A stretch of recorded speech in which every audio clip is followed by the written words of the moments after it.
वालेकुम dear students, क्या हाल है जी आपके। उम्मीद करता हूँ आप सारे ठीक और खुशहाल होंगे। शुरू करते हैं अल्लाह के बाबरकत नाम से, जो बहुत ही मेहरबान और निहायत रहम करने वाली ज़ात है। और खुश आमदीद कहते हैं आप सबको इस बहुत इंपॉर्टेंट वीडियो में। ये वीडियो आपके सामने दी कंप्यूटेस्ट सर्विसेज एकेडमी के डिजिटल फोरम से पेश की जा रही है। आज की वीडियो आपके लिए बहुत ज़्यादा इंपॉर्टेंट है, क्योंकि इस एक वीडियो के अंदर आपको पीपीएससी एफपीएससी के ऑल अपडेट्स प्रोवाइड की जाएंगी। सबसे पहली और इम्पोर्टेंट बात, तहसीलदार के पेपर्स 2 होंगे या 4, बहुत ज़्यादा कन्फ्यूजन है स्टूडेंट्स के दरमियान। नंबर 2, इंटरव्यूज़ का शेड्यूल जो है एफपीएससी का, क्या वो मुतासिर होने जा रहा है इकबाल डे की वजह से। नंबर 3, क्लब्ड एग्ज़ाम्स पीपीएससी का शेड्यूल आ चुका है, कौन कौन से पेपर्स होने जा रहे हैं। एफआईए एडी और एफआईए इंस्पेक्टर का जो रिज़ल्ट आया अभी स्क्रीनिंग का एमसीक्यूज़ का, उसके डिस्क्रिप्टिव के अंदर क्या आपका नाम होगा या नहीं होगा लिस्ट के अंदर, ये भी बताएंगे जी। और इंटेलिजेंस ब्यूरो में जो असिस्टेंट डायरेक्टर की सीट्स आई हैं फेडरल पब्लिक सर्विस कमीशन के थ्रू, कौन कौन लोग उसके ऊपर एलिजिबल हैं, कौन सी डिग्री वाले अप्लाई कर सकते हैं। बाकी बातें आगे चलकर करते हैं। सबसे पहले एफआईए के रिज़ल्ट के हवाले से मैं आपको बता दूं कि जब से एफआईए का रिज़ल्ट आया है इंस्पेक्टर का या असिस्टेंट डायरेक्टर का, तो आपने फेसबुक पर, सोशल मीडिया की डिफरेंट वेबसाइट्स पर आपने देखा होगा कि लोगों ने मैसेजेस कर रखे जी, I have qualified, I have qualified, I have qualified. Academies ने भरमार कर रखी है अपने बैनर्स की, जी हमारे 50 स्टूडेंट्स टेस्ट को क्लियर कर गए, हमारे 150 स्टूडेंट्स क्लियर कर गए। तो देखें, क्लियर करने का मतलब कतई ये नहीं है कि आप डिस्क्रिप्टिव के लिए क्वालिफाई कर चुके हैं। क्लियर तो आप 40 मार्क्स लेकर भी कर जाते हैं। अल्लाह करे कि federal public service commission maximum लोगों को डिस्क्रिप्टिव के लिए कॉल करे, बट रियलिटी इसके बरक्स है। और रियलिटी ये है कि एफपीएससी ने अपनी एडवर्टाइजमेंट में क्लियरली ये बात मेंशन की थी कि टॉप स्टूडेंट्स को ही आप डिस्क्रिप्टिव के लिए कॉल किया जाएगा, और डिस्क्रिप्टिव के लिए उन्होंने क्लियरली बताया था कि 110 की रेशो से बुलाया जाएगा कैंडिडेट्स को। मतलब अगर फ़र्ज़ करें, मैं एक बात करता हूँ कि आपके असिस्टेंट डायरेक्टर की अगर सीट्स 30 थी, तो 30 का मतलब है कि टॉप 300 की लिस्ट आएगी डिस्क्रिप्टिव के लिए, या मैक्सिमम 400 आप कर सकते हैं इसको, क्योंकि कुछ लोगों के डॉक्यूमेंट्स के इशू होते हैं। 450 आप कर लीजिए, लेकिन 450 से ज़्यादा लोग जो है डिस्क्रिप्टिव के लिए क्वालिफाई नहीं करेंगे। अगर आप टॉप 400 या टॉप 450 के अंदर मौजूद हैं एडी वाले रिजल्ट में, तो आपका नाम डिस्क्रिप्टिव में आने के कभी चांसेस हैं। इंस्पेक्टर की बात कर लेते हैं। इंस्पेक्टर की गालबन 50 सीट्स थी, मेरे ख्याल है, पता नहीं 44 थी, मुझे अभी एग्जैक्टली याद नहीं है। पर वहाँ भी आप उसको 10 से मल्टीप्लाई कर दीजिए, यानी 450 500 या मैक्सिमम 550 लोगों को डिस्क्रिप्टिव के लिए कॉल किया जाएगा। ये मैं जो 100 150 एक्स्ट्रा बता रहा हूँ वो इसलिए कि कुछ लोगों के डॉक्यूमेंट्स के इशूज़ होते हैं, कुछ लोगों की डिग्री के इशूज़ आ जाते हैं, कुछ लोगों के एनओसी के इशूज़ आ जाते हैं, मतलब काफ़ी सारी चीज़ें होती हैं ना, तो 100 150 का फ़र्क पड़ सकता है। बहरहाल 40 नंबर लेकर टेस्ट को क्लियर कर जाना एक अलहदा बात है, डिस्क्रिप्टिव में नाम आना एक अलहदा बात है।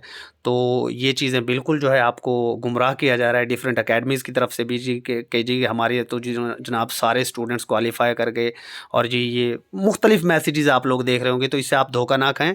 डिस्क्रिप्टिव में सिर्फ टॉप 110 की रेशो से ही कॉल आएगी, सिंपल। ओके जी।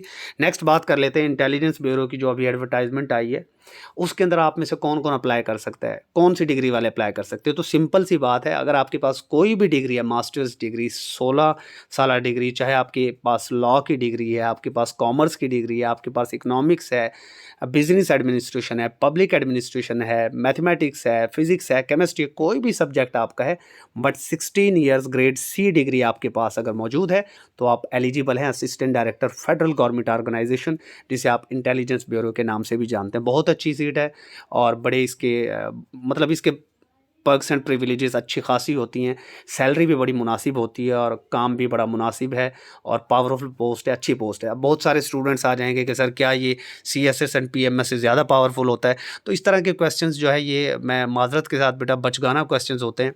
हर जॉब का अपना क्राइटेरिया है, हर जॉब की अपनी जो है वो आप ये कह सकते हैं कि अपनी प्रिविलेजेस हैं, हर जॉब के अपने बेनिफिट्स हैं, और हर जॉब की अपनी मुश्किलात या आसानियाँ होती हैं। आप किसी जॉब को दूसरी जॉब के साथ कंपेयर ना किया करें, आप अपनी नेचर को देखें, आपकी नेचर किस टाइप की है। अगर वो आपकी नेचर के मुताबिक जॉब है तो अच्छी है, अदरवाइज़ वो आपके लिए बुरी है, सिंपल। अब हम आगे चलते हैं जी, और आगे चलने से पहले मैं आपको बता दूं, ये जो स्टूडेंट्स एकेडमी के जो 34 सेशन ग्रुप बी के अंदर मौजूद हैं, आपको लेक्चर 9 और लेक्चर 8 प्रोवाइड कर दिए गए थे उर्दू के, ये सारे के सारे लेक्चर्स। और आज 8 बजे आपका टेस्ट है, पीडीएफ भी मौजूद है, लेक्चर भी मौजूद है, आपने कर लिए होंगे। 8 बजे आपका टेस्ट है।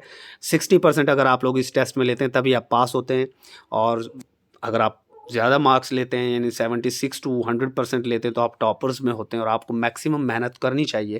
क्योंकि आजकल ये जो क्लब्ड एग्ज़ाम का सिलसिला चला है, इसके अंदर आप जितनी ज़्यादा मेहनत करेंगे, आपके कामयाबी के चांसेस उतने ही ज़्यादा बढ़ जाते हैं। एक तीर से 10-10 टेस्ट भी पास हो जाते हैं, यानी एक तीर से 10-10 शिकार भी हो जाते हैं। अभी आपके सामने क्लब्ड एग्ज़ाम का शेड्यूल भी मैं शो कर देता हूँ। और अकेडमी का जो 34 सेशन ग्रुप सी है, वो भी बहुत जल्द स्टार्ट हो रहा है। आप लोग रजिस्ट्रेशन करा सकते हैं। डिस्क्रिप्शन के अंदर सारी की सारी डिटेल मौजूद है। नेक्स्ट अगर आगे हम बात करें, तो हमारे पास ये एक फेडरल पब्लिक सर्विस कमीशन का एक नोटिफिकेशन पड़ा हुआ है, पब्लिक नोटिस।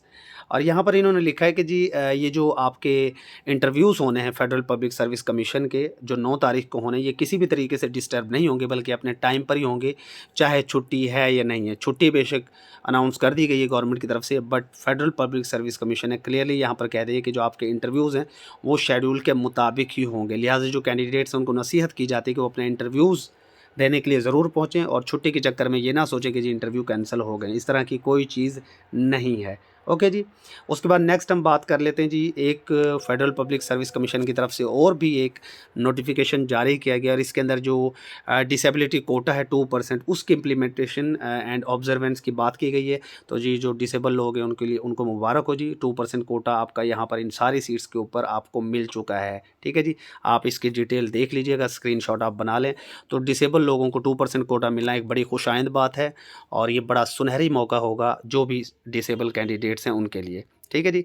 उसके बाद आगे हम चलते हैं जी। नेक्स्ट हमारे पास जो है वो क्लब्ड एग्ज़ाम का एक शेड्यूल आया है पंजाब पब्लिक सर्विस कमीशन की तरफ से, तो इसको भी देख लेते हैं। ये आज ही इन्होंने लगाया है और ये सारे के सारे ये जो आपके पास सीट्स इन्होंने मेंशन कर रखी हैं, सारे एमसीक्यूज़। जीके का पेपर होगा 12/11/2023 को मॉर्निंग सेशन के अंदर ये पेपर्स होने जा रहे हैं। और ये जनाब ये assistant manager, assistant superintendent Darul Aman, ये सारी की सारी सीटों के टेस्ट होने हैं। अब ये जो टेस्ट हैं सारे के सारे, अगर आपको याद नहीं है कि यार ये कौन से टेस्ट हैं, तो मैं अभी आपके सामने इनकी लिस्ट शो कर देता हूँ कि आपके कौन कौन से पेपर्स 12/11/2023 को होने जा रहे हैं। So don't worry about it. यहाँ पर मैंने लिस्ट अभी डाउनलोड की थी, तो मैं आपको शो कर देता हूँ। हाँ जी, ये सबसे पहले देखें, अगर हम इसको चेक करेंगे ऊपर से नीचे जब हम आते हैं, तो सबसे पहले आपके पास ये जो आपका ऑफिस ऑफ एडमिनिस्ट्रेटर ज़कात एंड उशर का जो डिपार्टमेंट था पंजाब का, इसके अंदर जो असिस्टेंट की सीट्स आई थी ना, इनका टेस्ट होने जा रहा है। ठीक है, ये बैचलर्स डिग्री रिक्वायर्ड थी और ये 100 मार्क्स का आपका जीके का पेपर होना है और ये पूरी की पूरी डिटेल इसके अंदर मौजूद है। तो जिनका भी ये पेपर है वो सारे के सारे भाई तैयारी पकड़ लो अपनी। उसके बाद नेक्स्ट जो आपका पेपर होने जा रहा है जी, वो औकाफ डिपार्टमेंट के अंदर Punjab Quran board in Auqaf and religious affairs, ये वाली जो सीट है असिस्टेंट की, इसका पेपर है। 2 पोस्ट हैं, बड़ा टफ कंपटीशन भी आपका यहाँ पर हो सकता है। ये असिस्टेंट सेक्रेटरी इसका पेपर हो चुका है, कुछ दिनों में, 1 आध दिन में इसका रिजल्ट भी आ जाएगा। नेक्स्ट हमारे पास ये जो मैनेजर औकाफ के ऊपर जिन लोगों ने अप्लाई किया था, 4 सीटें थी, रेगुलर पोस्ट है, अच्छी पोस्ट है ये भी। तो इसका भी टेस्ट आपका 12 तारीख को ही होने जा रहा है। और उसके बाद नेक्स्ट हमारे पास जो सीट है वो ये वाली है जी, ये डिप्टी कमिश्नर बहावल नगर के अंदर सिर्फ बहावल नगर वाले लोग ही अप्लाई कर सकते थे। असिस्टेंट की सीटें थी, 4 सीटें थी, रेगुलर बेसिस पर, बड़ी कमाल सीट है ये।